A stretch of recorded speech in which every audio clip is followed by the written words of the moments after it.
Hello, everyone. My name is Keith Jones, and I'm very pleased to be here today. So I want to thank Ernie and Denise, and as well as Marion for inviting me to be a part of this. I got a tough act to follow, and Dr. Brian Hardaway, but it's a pleasure to be here. The title of this episode is, or this presentation is Journey to Zero, and this is about daily wellness practices for total well-being. So you might ask, what does the title Journey to Zero have to do with a presentation about daily well-being? Well, it's a funny story that I came to this, and it was inspired by a good friend of mine. I was recently, about a year ago, I bought a new car. And I'm the kind of person that when I buy a car, I'm going to be the last owner of that car. So I was replacing this new car with the Prius that I drove for 16 years. It had over 250,000 miles on it. And literally, I was the last owner of that car because I got every single mile out of it, but it was time.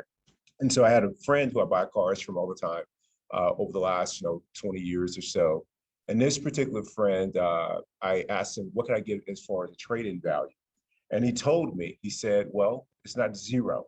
I was like, what is this, a riddle? I didn't want a riddle. I wanted to answer a dollar figure. And he said to me, he said, well, let me explain to you how it works. And I heard this before, but the way he said it was a little bit different. He said, every car that you buy is on this journey to zero. So it won't quite get to zero, but it get pretty close. So the minute you drive off the lot, it starts depreciating in value. And I started thinking about that. And I started thinking like, that's what my life is like. It's on this steady journey from the time that I'm born, that I'm approaching death. And so the question is how do I want to live it? And so for a lot of years, next slide, for a lot of years, I lived my life in a very, very different way. And what I remember about a signature moment was when I was 18. Like up until that time, there were things I didn't like and I liked and I didn't like. A lot of it had to do with the way that my parents raised me. I had a mother who was very, very tough. She was just interested in what your attitude or your opinion was about anything. This is what we're doing. And so we had a farm down in Tennessee, and she'd make us go down there and work in the farm in the summertime. And I hated it. But again, she didn't care. And I had the kind of mom that you better not even look like you were upset about whatever she asked you to do. You better look like you want to do it, like you begged her to go down to the farm. And so we did that. But internally, even though I hid it, I was complaining the whole time. And so this hit a peak when I went to the military. I'm from Memphis, Tennessee. I thought I'd be stationed in Millington, Tennessee. Anybody's from the Memphis area lives some time there? I think Dr. Hardaway spent some time there. Well, Millington is about 30 minutes out. It's a naval base there, and that's where I thought I would be stationed as a Marine. Now, why did I want to be stationed in Millington? Because my high school girlfriend, Stacy, was in Memphis, and I wanted to be close to Stacy. And so when I go through boot camp, they promised me I'd be close to Millington, Tennessee, but Uncle Sam is not very good about keeping his word. Let me tell you that. And so I get my orders, and my orders said Yuma, Arizona. Let me tell you, I don't know if you've been to Memphis, but Yuma and Memphis, that's a big difference. So from that point, I started complaining. And when I was growing up in my mom's home, I was complaining internally. This became external complaining. Anybody that would listen, I was complaining about how unfair this was. So for the next 4 years of living living in Yuma, I complained every single day. It's almost like I did when I would be here in Arizona, that every summer day I complained about the heat, but I did this in Yuma. And what I was unaware of is that constant complaining was informing how I experienced Yuma, you know? And I should have prefaced this with, there's no one here from Yuma, right? I don't want to offend anybody. Okay, I normally start out with that. One time I gave a talk about this, and someone said, hey, I'm from Yuma. I was like, okay. So sorry about that. But in this case, I was unaware of how much my complaining was really affecting my experiences. It would be decades later that I would be, I would want to become a person who didn't need the external world to be a certain way for me to be okay inside. I want to working on myself in such a way that no matter what happened, I would be fine. Now, that doesn't mean I didn't work to improve things, because I definitely want to do that, but I want to do it coming from a really peaceful place. And so after the military, you think like, okay, he's out of the military, now he'll start complaining. Nope, I got really good at it. I became a master at complaining. I was the kind of person that whenever I'd walk into a room, I would start scanning the place for what needed to be improved, what needed to be fixed, what could be better. Like I was judging every single situation. I had no idea about how that was affecting my well-being. So I continued on this path, and even when things got better, started making a little bit of money, got a nice house, got a nice car, I'll still be complaining about something. And one of those was about the stock market. I became a financial planner after leaving ASU, where I went to college.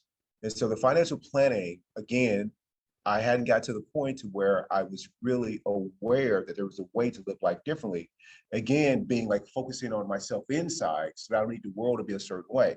But as a financial planner, I was living my life based on the ups and downs of the stock market. So have you seen the stock market the last few months? Oh man, I would probably be on some kind of like watch protection right now for my own health if I was still in the stock market, because I was living my way on the ups and downs of the stock market. So when I called my administrative assistant and I would say to her, she could tell by the tone of my voice whether or not the market was up or down. If I called her and said, "Hey, how's your family?" She's like, "The market must be up today." If I called her and said, "Hey, I need that account information," she knew the market was down. And so all the time, I was living this way, unaware of not only about how it's affecting me inside, but how it's affecting everyone around me. I grew up with an amazing mother who came in, who just really led by example, had a really strong work ethic, but had a stepfather who was very different. He suffered from alcoholism. And so I never knew who was coming through the door. I remember as a kid, about 5 o'clock is the time he got off work, and he would get home about 5:20. And I remember feeling like the energy and the life drain out of me as those minutes ticked to 5:20, because I had no idea who was coming through the door. And with my complaining of the market being up and down, I was really like exhibiting the behavior that I grew up with, except I was unaware of it because I was addicted to complaining. Much like he was addicted to alcohol, I was addicted to obsessive thinking. I wasn't a worrier, but I was addicted to complaining and looking and trying to make things right all the time. So it would be a long time before I would start to change that behavior. I had a little bit more suffering to do, so to speak. So next slide, please. So I took the show on the road, took the vacations too. Everyone's like, well, when you go on vacations, you get away from all that. Not me. I took it with me. And here's how it showed up with little things. And you might be able to relate to this. So I'm a great planner. You got a vacation, you want me involved for the planning part of it. You just don't want to be there with me. And the planning part of it is I'm looking at hotels in advance. I am looking for the best fares. I'm a big person with nonstop flights. So I'm trying to get the best nonstop flights. I'm not doing the red eye. I want to exactly enjoy the day that I get there. I don't want to have to feel like I'm jet lagged. So I'm the person you want. But once we get there, I'm like, hey, it's time to get out there. I'm big into snowboarding. So it's like, hey, we got to get out there. We got to make first tracks. We got to get in line. I'm thinking about ahead all the time. And don't let the flight be late. Then I'm just a problem that the flight is late. I'm not the person up there at the ticket desk with the flight attendant, banging on the desk. I'm not that person. But inside, I'm like, I can't believe the flight is late. Man, I'm never flying this airline again. I'm doing all of that. And so I had this superpower of ruining just one of life's inconveniences, just a normal moment. I had this incredible ability to make it a problem when it doesn't have to be a problem. It's just a minor inconvenience. And along the way, I saw some people be peaceful. Didn't see a lot of them. And part of the reason I didn't see a lot of them because I was too busy drowning them out. So, and they were peaceful. They're like, look at this crazy person. Like he thinks that because he's complaining about the summer heat in Arizona, that it's going to change the temperature. At least that's how he's behaving because it doesn't work. Or he's complaining so much about the flight being delayed. All of a sudden they're going to become, hey, you know what? You made such a fuss about it. We got a first class ticket for you on the next flight out. That never happened either. So, but I kept doing it anyway, oblivious of how I was living my life. I was living so unconsciously. Next slide. So what does that unconscious behavior look like? I was right about everything, always complaining. And the best way to characterize me is I was completely identified with my thoughts. I didn't think that there was any other way to go through life. I was so achievement oriented about the next thing, the next goal, that I was missing out on living on this particular moment. And so life is going to be full of like ups and downs, some challenges, but how you interact with them is absolutely key to whether or not you have a peaceful life or if you have a life that's full of suffering. So most of my life was in the background, kind of simmering. at all times on a low heat was his suffering. And I had no idea that I could have like a nice life. Like I could be peaceful even when things weren't the way that I would like them. Like that was possible. I didn't get that. Next slide, please. So what are the costs of that? Some of the costs was I created this situation or this separation from other people. I was not very connected to them. I was great about, being with people and talking and having great conversations and being engaged, but I wasn't really there. I was already on my to-do list thinking about what I have to do next. I was never really present. So I missed out on a lot of great moments. It would be after the event had happened that I reflect back, oh my God, we had great times then. And normally I was reflecting on those great times when I was in the low spot, because I was like, I thought the low spot that I was in back then was bottom, but that was actually a good spot. And the one thing about hitting bottom, that if you don't recognize that as a bottom, there's bottoms under that one. And so you just keep hitting those. And I finally got to the point like, it's my last bottom. I'm not going to hit another bottom. And so I was really, I lacked the ability to see the good in every situation. I really lacked it. And then something happened and then that began to change. Next slide, please. I said that if I'm going to get leverage on this, because since the military, I was really big about exercise and training myself, and I have incredible discipline. Now, I had good discipline before. The Marine Corps has a way of taking that to the next level, and they did, because I'm next level with discipline. Dr. Hardaway will tell you, Marion will tell you, I'm very disciplined. But I was disciplined with working on the outside. I didn't understand that in terms of well-being, that's an inside job. And so I had to train this because this was falling out back to my default settings. And some of my default settings were fear.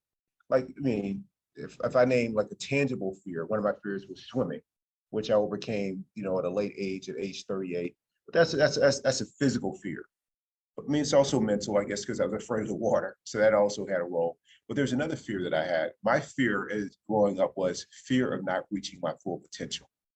That's the thing that kept me up late at night. That's the thing that woke me up in the morning. And so I was into this mode of being a perfectionist. And I didn't really get that whole striving and always the next thing takes you out of the present moment. It creates a lot of stress in your life that is really unnecessary. If you just do your best, that's more than enough. And so I had to start training my mind to not make to not make complaining like my go-to. Instead of being complaining, I want to see any situation that happen, I want to be peaceful with it. Instead of making a problem situations or with other people, I wanted it to make it like being kind. As easy as complaining was to me, it was like breathing for me. I wanted being kind to be the same way. I had to train myself because I had spent like 40 plus years living the other way. So how do I get back the other way? Much like Dr. Hardaway said, that if somebody has, some kind of circumstances that affects their heart, whether it's lifestyle or something else, you have to work on that on a daily basis. You have to be committed to that. And so I had to be committed to this. And so I had gotten to this low point after my last breakup of a relationship. I was like, that's my bottom. So for some people, it's a divorce. For me, it was a breakup of a girlfriend. Yeah, Denise, like I can relate. Yeah, yeah, exactly. Or it could be a health event. Yeah, that was it. I was like, I'm not having this again. It's not that I won't have another relationship again, but I'm not experiencing it like this anymore, especially aftermath. Like I was clear that I didn't want to be bitter. I was clear that I want to grow and learn from it, and I want to emerge a better person. And what a real sign of my growth is I wanted the best for my former partner. I wanted them to be happy. I wanted them to find love. I wanted everything to be completely different. And so I knew that I had to train my mind. And so I began training my mind. And so what does those steps look like? So next slide, please. So every day, 7 years ago, when I was at bottom, and it was at a pretty significant time in my life. What made it significant is that a person who I broke up with, we were part of a wellness community. So I started this wellness community in here in Arizona, and she was a part of it. And almost like any divorce, when there's friends and stuff, and maybe in a family, you go through divorce, you talk about who's going to get the house and who's going to get this and that. Well, for us, because we weren't living together, it was like, who's going to get the friends? And so, so a lot of friends went with her. And I remember thinking the old me before I hit this bottom And I didn't want to take any of that with me. Would have been like they were my friends first. Like I introduced you to them. Like where's the loyalty? Like here, right? And but that's part of the suffering that I didn't want to take with me. So I just said, hey, listen, if you feel like you got to choose, which you don't, but if you do, you go and support her. I really like, I was growing up.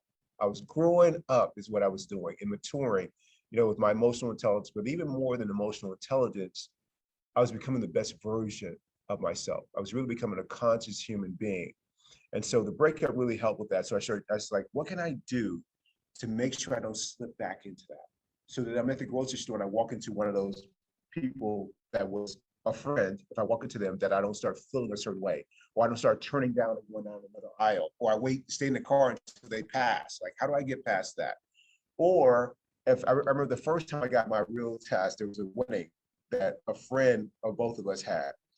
And I didn't go to the wedding. And the friend called me and said, hey, Keith, your ex is going to be at this wedding. I'm not sure that you should go to the wedding. And I was like, cool. Cause I'm the kind of person like, if you don't invite me to a wedding, you do me a favor. I became vegetarian. Like everyone's like, why'd you become vegetarian? Part of it was health reasons, but the other reasons was I don't get invited to a lot of cookouts, and I'm cool with that. So anyway, with this particular one, with this wedding that I didn't get invited to, and I wasn't offended by it.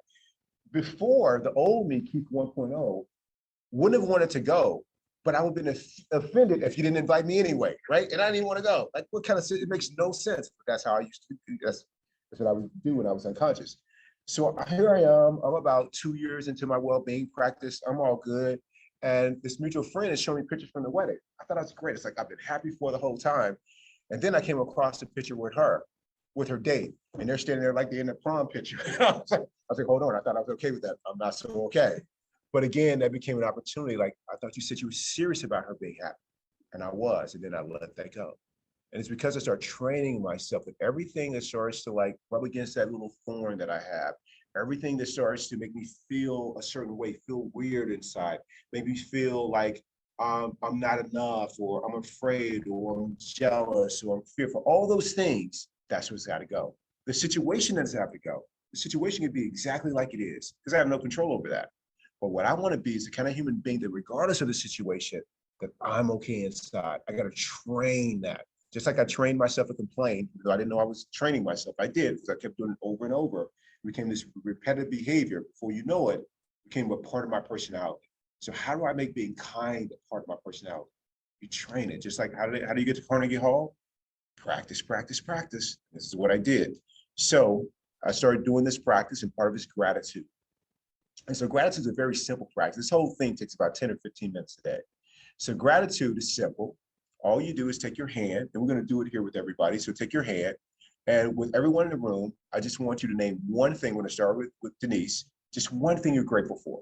Now, we're going to assume that one thing you're grateful for is you're already grateful for your family, you're already grateful for your health. So we're not going to say that. So Denise, what are you grateful for? I love that. Love that. So Denise is grateful that she has the ability to make choices. And so each time I would touch my finger and I would say what I'm grateful for that day. And I do this every day. Dr. Hardaway, what are you grateful for? Dr. Hardaway is grateful for this event. Marion? I'm grateful that my health is great. Marion's grateful for his health being in a great state. I'm grateful for the ability to make good choices. Grateful for the ability to make great choices. I love it. And in the back of the room, they will come back to your wife. I'm grateful for learning. Grateful for learning. Oh, love that. It could be anything. I'm grateful for being here. Grateful for being here in life. Preach. Love that. What are you grateful for? Grateful for your food in your house. Great. So exactly. And so that's how you do it. But one thing I want you to notice is that while you were doing that, your mind was on that. Your mind couldn't be somewhere else. And so I'm from the South, and the South is famous for sayings. And one of the sayings in the South is that when you drink water from a fountain, you can only taste bitter or sweet. You can't taste both, one or the other. So when you're being grateful, can't be afraid. You're not worrying. You don't have a fear of not reaching your full potential. You're not being resentful. You're not jealous. You're not judging. You're not complaining. You can only be grateful. And when you practice gratitude, what happens is it's create this opening within you. And in that opening, peace just kind of fills that space. And so you have inner peace. So gratitude is a big part of it. Another thing is reading. So with this wellness intervention that I did at Mayo Clinic, we read a page of this book. You know, for some people, that's really hard because they're like, if I finish something, if I start something, I got to finish it. So they feel like they have to read the whole chapter. That's not what we're doing here. We're just reading one page. That's it. And it could be one page out of the Bible. It could be one page out of whatever book you want to read, but it has to be something that informs you being your best self, helping you be kind, being compassionate, being loving. And then there's physical exercise. We're not running any marathons like Marion. We're not doing any girls on the run. You know, we can, but that's not what this is. We're not doing CrossFit or anything like that. All we're doing is something very simple. It's just stretching. And that stretching could be some body twists, some arm circles, just standing up. Yeah, it's just standing up and sitting down a few times, but you're getting the body moving. And it's only 2 minutes of that. But what happens is that starts to activate the central nervous system. Then you start to feel that energy throughout your body. And when you're doing it, you're not thinking about anything else. Only if you're thinking about anything, it's to rise and follow your breath. That's it, the rise and follow your breath. You feel in your body, like as you move your arms, you feel in your arms like, oh, I feel a little something there. You just move it a little bit and just kind of work it out. That's all you're doing. So that's the stretching. Then you listen to a podcast or a faith-based talk, staying away from the news. Because if you're like Keith 1.0 that you saw in the military picture, he can't handle the news. The minute that I watch the news and I see something that disagrees with what my political leanings are, or something that is different from what I think society should be doing, everything else is an enemy to me. And then I lose the capacity to see the humanity in other people. And I never want to lose that. I want to be able to see the humanity in everybody at all times, no matter what their behavior is. Now, that's not easy. Like Dr. Hardaway said, having a healthy heart and getting up and exercise and eating a certain way and saying no to that Popeye's chicken. Like it's not always easy, but it's worth it. It's worth it. And so that's what I do. So that a podcast or a faith-based talk. And so we talked about the gratitude threshold. Now, my gratitude threshold is low. And what that means is it doesn't take a lot for me to be grateful. It takes very little. Now, that's not to be confused that I have low standards. My standards are very high, but my standards are only high for me. And that's my best. I don't have standards for what somebody else should be doing. That's your path. I have no control over it anyway.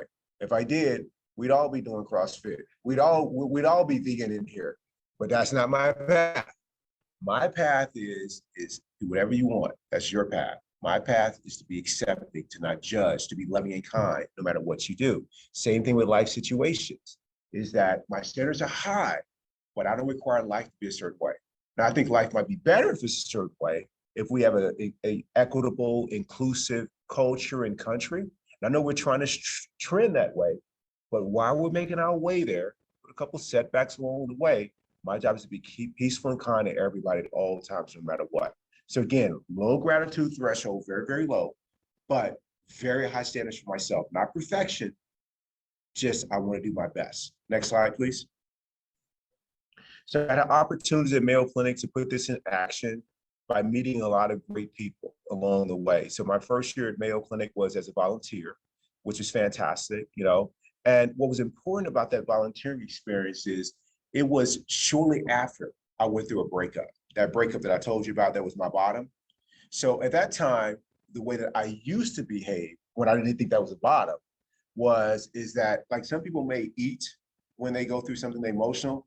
I'm the exact opposite. I will no food, I lose weight, I starve, I isolate, like I do all the things you're not supposed to do, right, Dr. Hardaway? All the things you're not supposed to do, that's exactly what I do. But in this case, because I started this well-being practice, I did something completely different.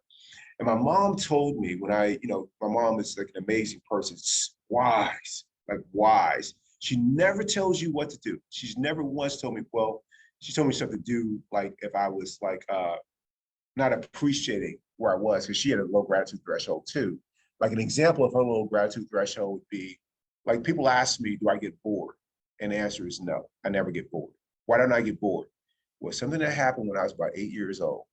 And I walked in the house on a Saturday and I told my mom, I'm bored. There's nothing to do around here. She's like, oh, you bored? Oh, that yard out there that you guys cut 2 days ago, go cut the front and back. Across the street, Mrs. Knight's house. And then, down the street, Mr. Smith's house, go cut their yards front and back too.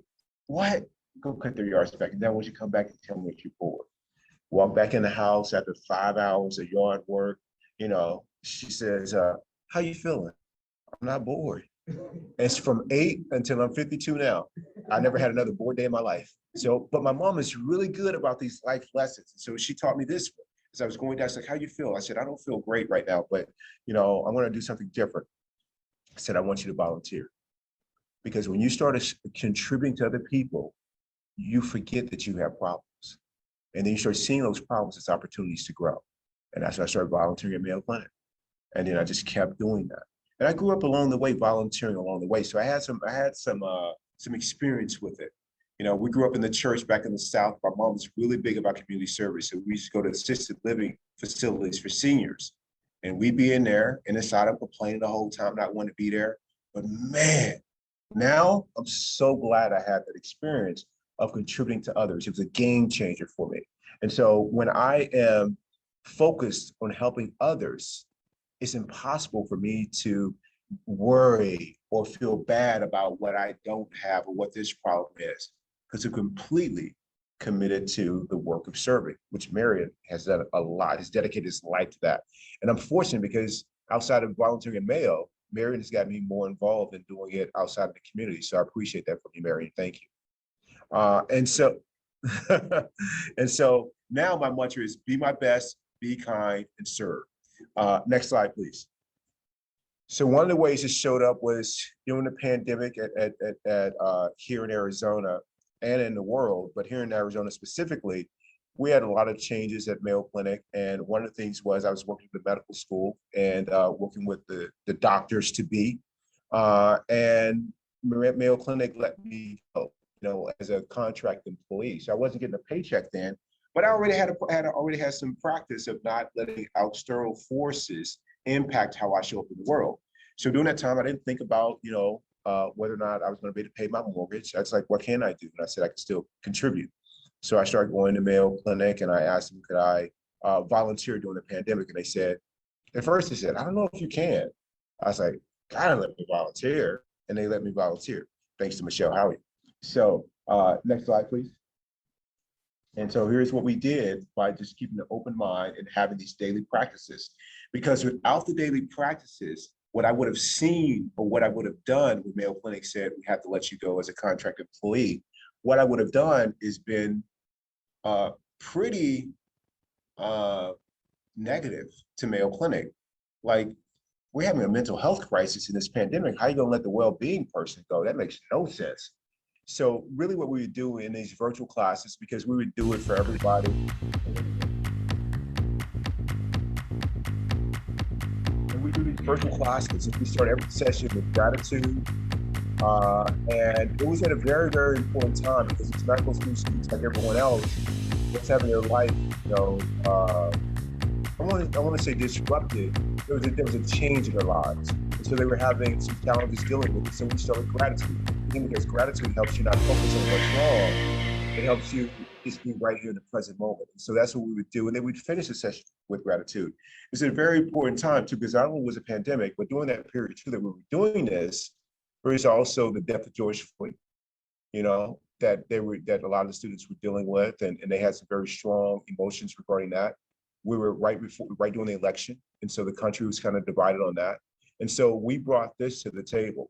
And so some of the benefits of a daily well-being practice are you can see possibilities, which is one of the examples there. So in the face of being let go by Mayo Clinic, the possibility of how to contribute, increase joy and inner peace, and then, being a contribution to others.